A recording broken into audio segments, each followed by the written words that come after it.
Hello my brothers and sisters on the Dragon's Path. My name is Tim Heijer and I believe in dragons. And I also believe in witches, and that is actually what this is. All these mushrooms going in the form of a circle, that is being called a witch's circle. In the old days they were afraid of this because this signalized that there were witches here doing their thing. So now the place is haunted, and that is why the mushrooms grow inside of this circle, because they created the circle. But of course, yeah, they used to fear witches, so they feared this. I don't. I like this because I'm a witch myself. But I don't want to talk about that. They feared witches, yes, that is something very real. They still fear witches today. There are still people who believe that witches still have to be burned. That is horrible. You shouldn't wish that. That is murder. And they fear dragons. And in the 5th century, the fear of dragons began to grow. Before that, they used to be worshipped and seen as deities. And the stories of the dragon gods are very similar. If you can see into the dragon stories of the dragon gods, let's start off with Leviathan. Leviathan, ruler of the seas, ruler of the void, ruler of actually the oceans, the king of the fishes. Leviathan was seen as the dark half of God, the Yahweh God. He was the dark half of it. There was no need for a devil or a demon. There was just God, and God was split in two in a dark and light way. And the dark way was embodied as a dragon called Leviathan. Leviathan is also, the meaning for the name Leviathan means entangled. And also means join us, join me. Also, that is what Leviathan means. They said Leviathan means the end of the world, but actually it's about to join, to be entangled forever. That is what Leviathan means. And Leviathan and Tiamat story are very, very similar for this. They had their enemies they had, with godlike enemies. And they were always fighting. In the story of Leviathan, I forgot the name of which one, but in fact it was said that later on in Christian times they changed the name of this god into Yahweh, the Christian god, and that is the beginning of the story, that actually the dragon was Satan. Yeah, for everyone. For every dragon god, they became Satan. Rawr. That is why also they try to demonize the dragon with this. So actually, that is also the start where the dragon was seen as something bad. But you shouldn't see that. You should see it that way, because they are actually, to continue about this story about the origins of the dragon gods. The creation of Earth was built by both light and dark, and the thing is, in this story about Leviathan and Tiamat and Leviathan, they were the embodiments also of chaos. And that was what this earth was after this Big Bang. It was chaos. And Pangu immediately wanted to build more order into chaos. But these dragons are the embodiment of chaos as well. And that was fine with them. Then their enemy tried to put them down, because you cannot kill a god, even though they said they killed them. You cannot kill a god. You cannot kill Leviathan or Tiamat or whatever dragon god, I mean. Even the dragon itself, their soul is too strong to die.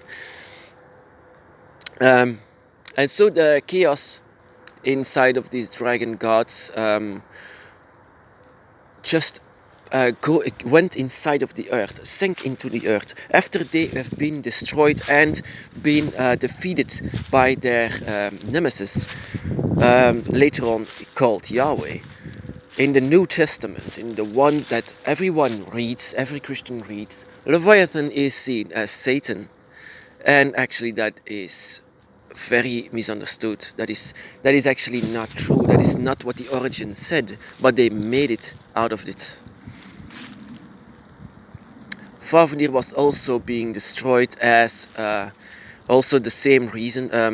Fafnir, the fire dragon, fire lord. Only Quetzalcoatl was the one who is being honored long before Christianity. And all other dragon gods, of course. That was the end of an era. And now it's coming back actually a bit. Dragons, the embodiments of chaos. And that is where this Yahweh figure in Tiamat's story, he was called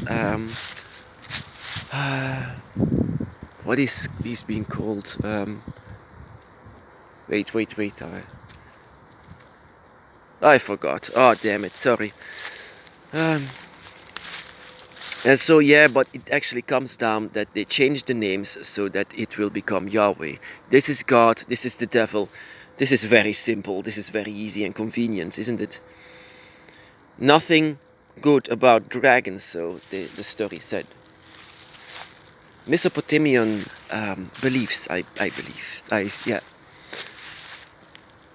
Marduk, that's the name I was searching. Marduk, the one who have split Tiamat in two, but continue to live on this earth. So if you see this creation of this earth, then the dragon inside of the ground and the waters is still alive. That is the one who is called Marduk.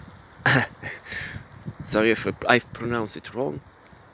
Marduk placed her body everywhere. Her body became the sea. Her body became the forests. Her body became where life is possible on this earth.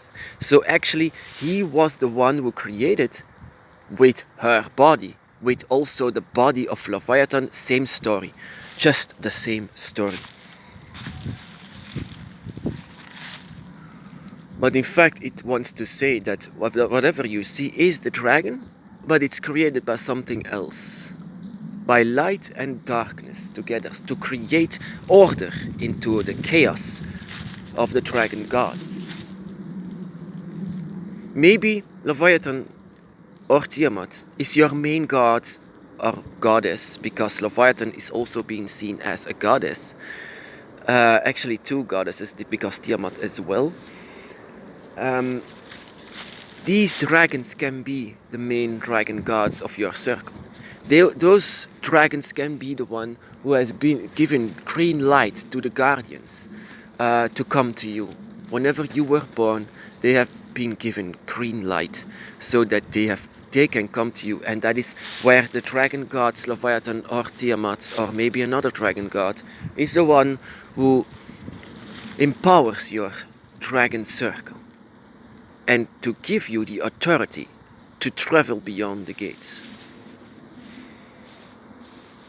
I have once felt Leviathan and Tiamat, the ones who have been destroyed, but their power is just inside of every one of us.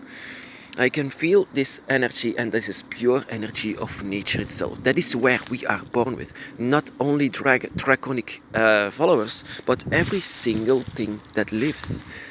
That cow over there, the grass, the birds in the sky. Everything is based upon what this was.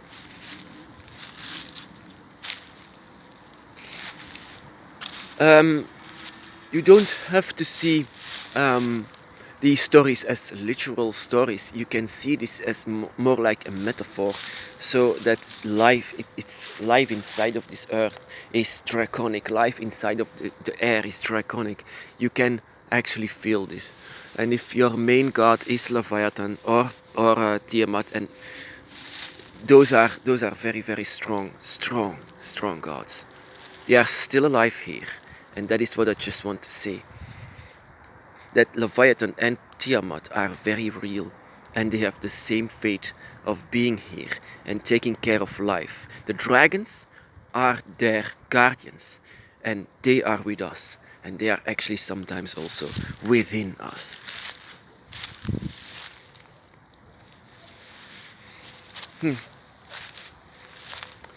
So actually, it's a big history about this. It's actually a forgotten history about what this is and what this was. And actually, that is because the church just wants us to forget about what this is. The Leviathan is Satan, and Marduk is being called God, the one who actually did nothing about this earth, just laid their bodies down on this rock that is being called earth. And that is something that happens later when they sunk into the earth and created everything. So Satan was just invented. That was very easily invented. That was not a real spirit. Satan is not real. But the dragon is, and they can be very dark. They can be very chaotic as well. I have felt this, but that doesn't mean evil. That means that you have to understand this, because this is something inside of you, something that you need to feel. As a draconic witch, you need to feel a lot. You don't become just a witch just because. It's because you can feel something and you can let it grow. Let it continue to evolve yourself. Knowledge is power. And the knowledge is something that you can reveal yourself.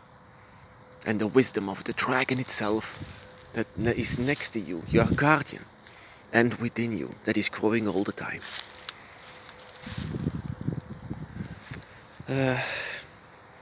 This creation story about what religions see now is a bit easy. There is more to it than just creation. It's a whole story, and it's something also philosophical that you can see as more like a metaphor or something that is true, that is because the dragon inside of the ground and the dragon is God and the goddess. You can see that as well. The stories itself is something that you can actually feel if it's true or not, or whatever is true from the stories.